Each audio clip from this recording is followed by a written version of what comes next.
010. Saya Abdul Kaum Hakim dengan NIM akhir 020. Saya Mutiara Fitriani dengan NIM akhir 012. Selamat menyaksikan. Dakwah bukan hanya sebatas rangkaian kata-kata, tetapi sebuah panggilan hati untuk menyadarkan diri dan orang lain. Di tengah kehidupan yang kompleks ini, dakwah hadir sebagai kebutuhan yang mendasar bagi manusia.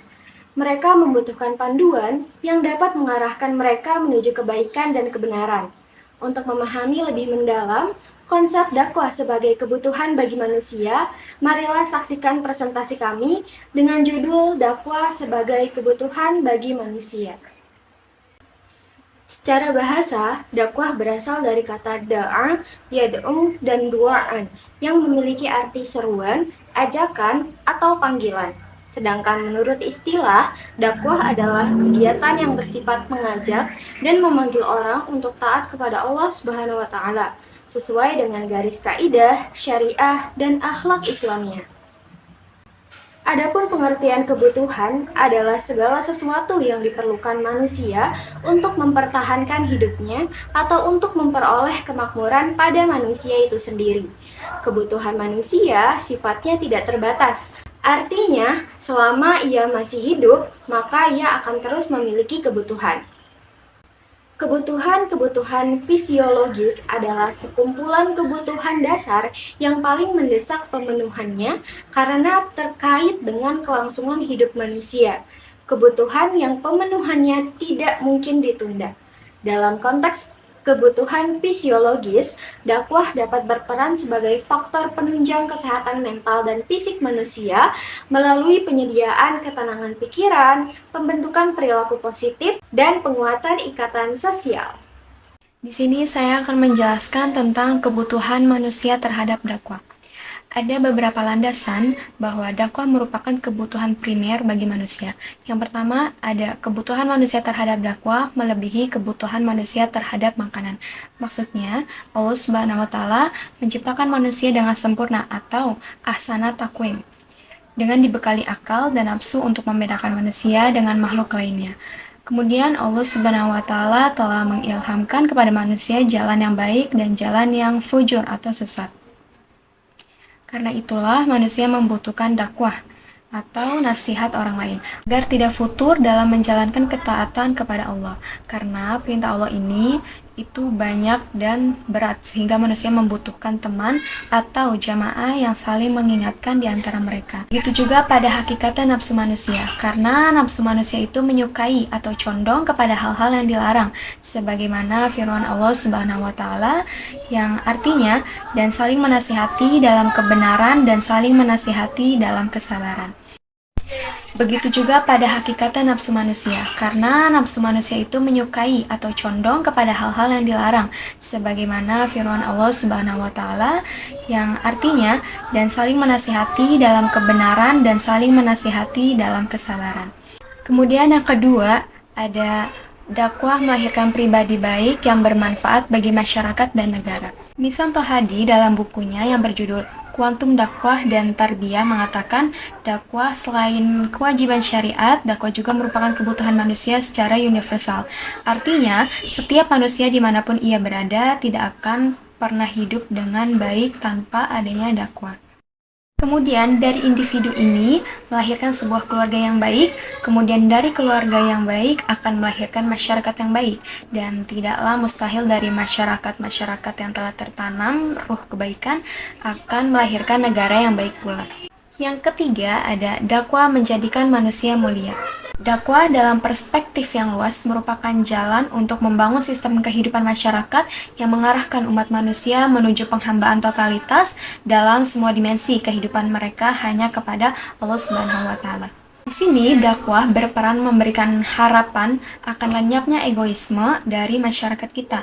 Karena itulah Allah mensifati umat dakwah sebagai umat terbaik karena menyuruh kepada yang ma'ruf dan mencegah dari yang mungkar demi kemuliaan hidup bersama. Yang keempat ada tanpa dakwah manusia menuju kehancuran.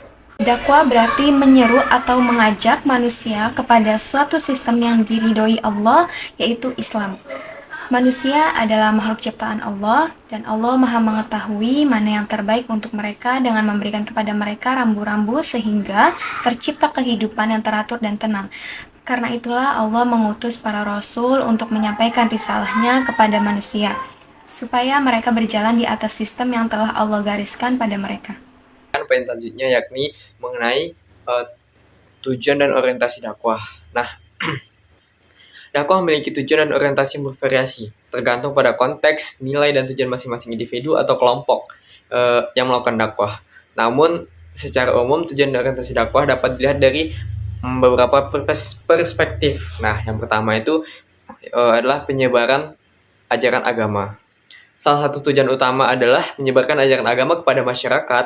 Ini mencakup pemahaman tentang kepercayaan, nilai-nilai moral, dan norma etika yang diakui dalam agama tertentu. Nah, yang kedua itu mengajak kepada kebaikan dan keadilan. Dakwah juga bertujuan untuk mengajak masyarakat pada kebaikan, keadilan, dan moralitas. Ini bisa melibatkan pendekatan untuk membangun masyarakat yang adil, bermoral, dan peduli terhadap kebutuhan sesama. Yang selanjutnya adalah mengatasi ketidakadilan sosial.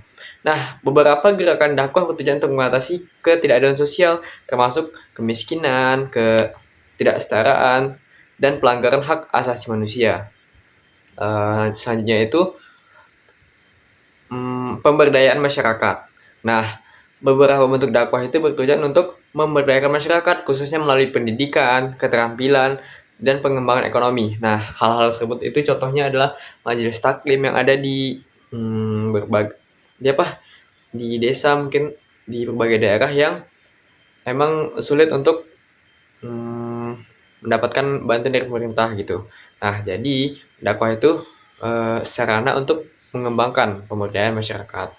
Nah, orientasi dakwah itu sangat bervariasi, teman-teman, tergantung pada kelompok atau individu yang melaksanakannya. Dalam praktiknya, dakwah dapat bersifat edukatif, persuasif, atau bahkan dapat mengambil bentuk aktivisme sosial. Nah, penting untuk diingat bahwa pemahaman dan implementasi dakwah dapat berbeda di antara kelompok-kelompok agama dan budaya yang berbeda pula. Di sini saya akan menjawab pertanyaan dari saudari Fatiatur Rahmah. Pertanyaannya, bagaimana manusia dapat lebih terlibat dalam kegiatan dakwah untuk memenuhi kebutuhan diri dan masyarakat? Jawabannya adalah, manusia dapat lebih terlibat dalam kegiatan dakwah untuk memenuhi kebutuhan diri dan masyarakat dengan berbagai cara. Yang pertama ada, mereka dapat meningkatkan pemahaman mereka tentang ajaran agama dan nilai-nilai moral yang ingin mereka sampaikan kepada orang lain. Selanjutnya, mereka dapat memanfaatkan media sosial dan teknologi komunikasi modern untuk menyampaikan pesan dakwah secara efektif kepada halayak yang lebih luas.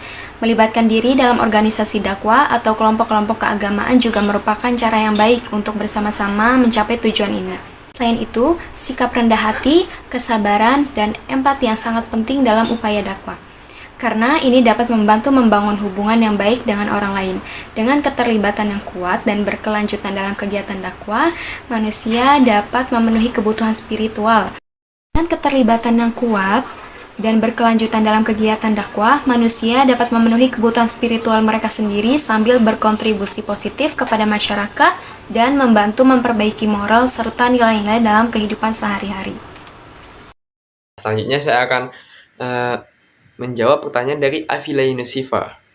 Nah, pertanyaannya yaitu, bagaimana filsafat dakwah memandang kehidupan yang penuh ketidakpastian? Nah, jawabannya itu adalah ketidakpastian merupakan bagian dari hidup dan hendaknya dipandang sebagai suatu motivasi yang mendasari hidup kita untuk tetap berusaha untuk melakukan yang terbaik gitu. Nah, segala kemungkinan itu dapat terjadi ketika kita hendak meraih sesuatu dalam hidup, karena itu merupakan hal yang manusiawi. Segala kemungkinan itu pun yang selalu datang kepada kita harus tetap mensyukuri dan melaksanakannya dengan ikhlas karena Allah Subhanahu wa taala gitu.